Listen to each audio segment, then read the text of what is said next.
Welcome to the Quickie, where in 5 minutes or less, Asha gives you a take on a trending sexual health topic. This is Fred Wyan, Director of Communications with the American Sexual Health Association, ASHA. February is National Condom Month, and it's always my favorite time of the year to write blogs and do podcasts because it's just great to talk about the condom. They come in all sorts of shapes, sizes, colors, even glow in the dark, ribbed or plain, lubed or not, latex or plastic, and even natural skin, although that variety is not as effective as the others against sexually transmitted infections. Now we also have internal condoms, sometimes still referred to as the female condom. But these are amazing products that are a user-controlled method of contraception that one can even insert into the vagina or anus well ahead of having sex.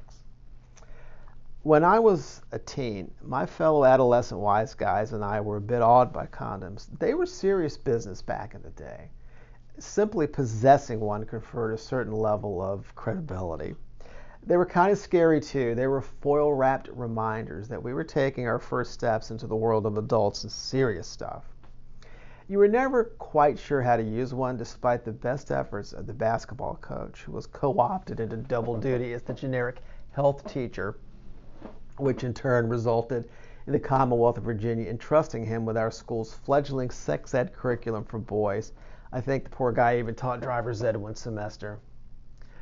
But condoms, they were exotic, mysterious, and as I mentioned, a bit intimidating.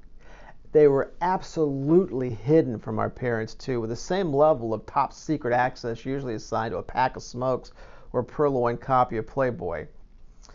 That latter point was a problem, of course, and I suspect it's not altogether different today.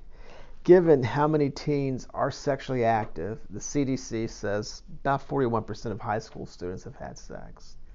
How often they don't use protection, that same data set says about 46% of the kids who had sex in the last few months didn't use a condom. And the fact that sexually transmitted infections are rampant in young people. About half of all new STIs occur in youth. Half. They're easy to find. It's important that we put condoms although a in little a distinguished front and center. And we have that covered on our condom page online.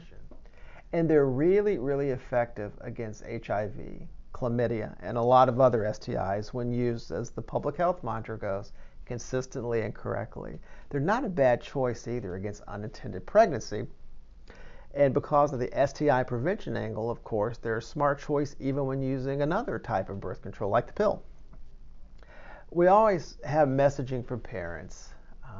Your kids won't have sex because they learn about condoms. Trust me, they'll figure out about sex regardless. But with your guidance, they can learn how to protect themselves when they do become sexually active. And sure, this is a nervous conversation to have maybe. It's not the easiest thing to discuss, and we get it. But don't worry, just do your best. Be genuine. Let them know they can talk to you about anything, including sex, and tell them about condoms. And on our website, we also have a parent's guide to help you have the birds and bees talk too. And for everybody else, did I mention condoms work? Because they do. So use them, admire them, give them to your best buds, and take them seriously. We have loads of great resources for you really all year long, but we aggregate and highlight them in February. So go to our homepage, ashasexualhealth.org, click on the National Condom Month banner there, and you'll go to the landing page where lots of condom do's and don'ts, videos, talking points, if your partner's reluctant, and a whole lot more.